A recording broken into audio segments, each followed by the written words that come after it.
Tony D and Little Joan in the background, and this is a screenwriter's rant on Fairest of them all, a movie that takes a bunch of, well, I guess most people would call them Disney princesses, and pits them against each other in a fight to the death because the Mad Hatter says so. Smash like and subscribe. Thank you for smash liking and subscribing. Check out my books. The links are in the description. Comedy horror in South Jersey. It's the Pineys books 1 through 17, available at Amazon.com. Don't forget, Kindle Unlimited is free. This looks like drudgery. So all the princesses are here from fairy tales. I assume these are all the public domain ones. You got Belle from Beauty and the Beast, and you got Tinkerbell and a few others. And yeah, so the Mad Hatter pits them against each other and says, last princess standing wins, and then he gets to marry her. It's kind of a weird prize, and I guess they can't attack him, so they attack each other. And this just looks like a brutal, bloody fight between women in princess dresses. Who is this for? Who is this for?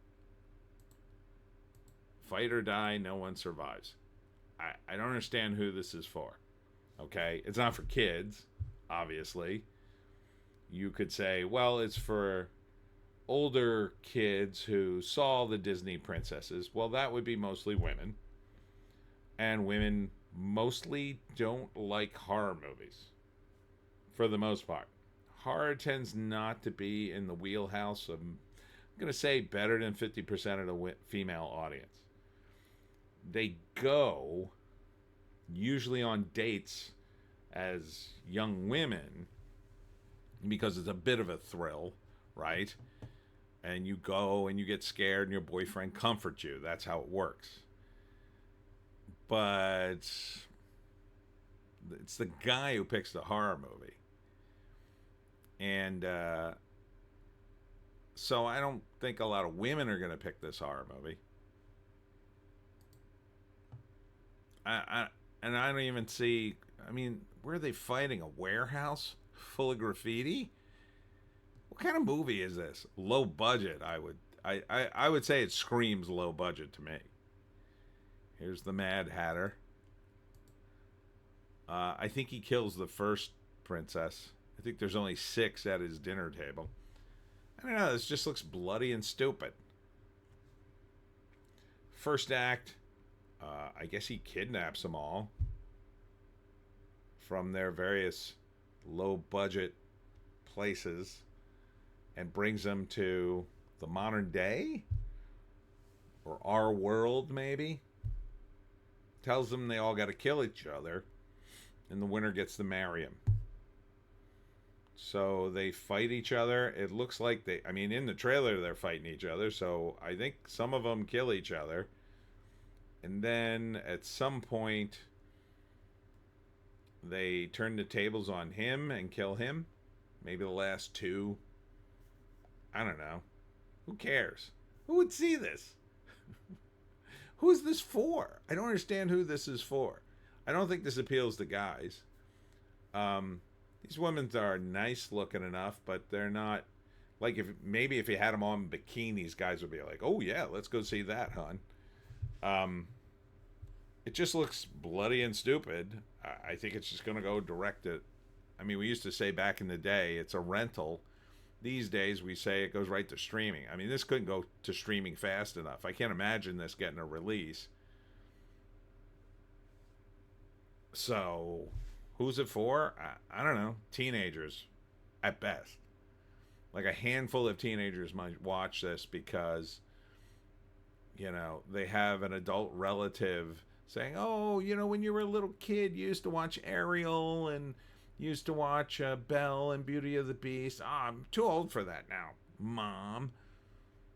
And then they find this and watch this and laugh at it. That's about the only audience I can think of for this movie. Like a rebellious teenager who's watched way too many Disney princess movies and is at that age where it's, she's too old for Disney princesses and has moved on, and then she sort of symbolically kills them by watching this movie. That doesn't seem like a very big audience. It doesn't seem like the parents would be into it at all. So I can't imagine grown adults watching this movie with any kind of excitement. I mean, I watch horror movies sometimes. I like watching zombie movies, but like, this is just not. I'm giving it a downvote. Again, I don't like these movies that take something that's nice and wholesome and then turns it into a horror movie, and not even a clever one. This isn't very clever. This just feels like, oh, let's just take all the public domain Disney princesses and put them in a fight against each other, a fight to the death.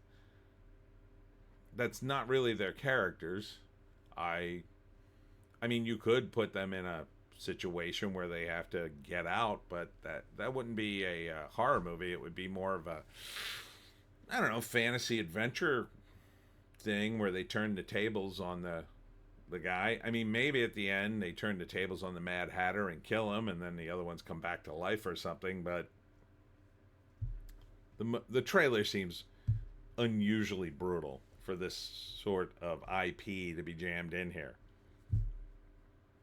So, yeah, I just feel kind of dirty even talking about this movie. Here's the write-up. The Mad Hatter has hunted down the princesses from Fairylands, Ariel, Belle, Alice, Cinderella, Snow White, Tinkerbell, and Sleeping Beauty, and makes them fight in a Hunger Games-style death match. Who's the fairest of them all? Well, that's not what that means. That would mean who's the prettiest. Who's the nicest, not who killed all the other princesses. So it's just using elements of things and putting it out right around the time of Snow White to kind of capitalize on that. If you've ever read my book Hollywoke, Another Novel, there's a character in it, and this was based on real insider information I got from my friend who worked at one of the big studios. And what she told me was, inside the big studios they had various divisions, and one of the divisions was just designed to rip off their own movies, because if they had a hit movie that made $1 billion, a rip off of it could make maybe $50 million or $100 million, right? Even if it's like a cheap knockoff, that's a lot of money to make. And so that's what they would do. That's kind of what this whole concept feels like, but not at the studio level. At the, like, this is the last level. This is the bottom tier way to make money like that in film. Yeah, I mean, maybe if you had taken historical princesses from various time periods, that would have been interesting. If they had, various powers or skills and abilities that would distinguish them in the movie. This just seems like a bunch of elements you sort of kind of know, thrown into a horror movie that gets distribution and then just quickly goes away. And hey, who am I to judge? But I think if you have any kind of talent, you can put your talent towards something that's original, that people still would like. If you have a good concept and you can articulate it in a trailer, people will go see the movie. I mean, it's simple as that. It's simple as that. Anyhow, that's it for me, Tony D and Little Joan. Thanks for tuning in today. I will be at a senior place in Blackwood on Wednesday at 11 a.m. Again, you got to call ahead of time if you want to go to one of those. Friday, I'll be on the Dirtbaggery podcast at 4 p.m. East Coast time. And on Saturday, I'll be at Valenzano Winery in Chemung, New Jersey at 6 p.m. for How to Hunt the Jersey Devil. Hope to see you there. We'll see you tomorrow.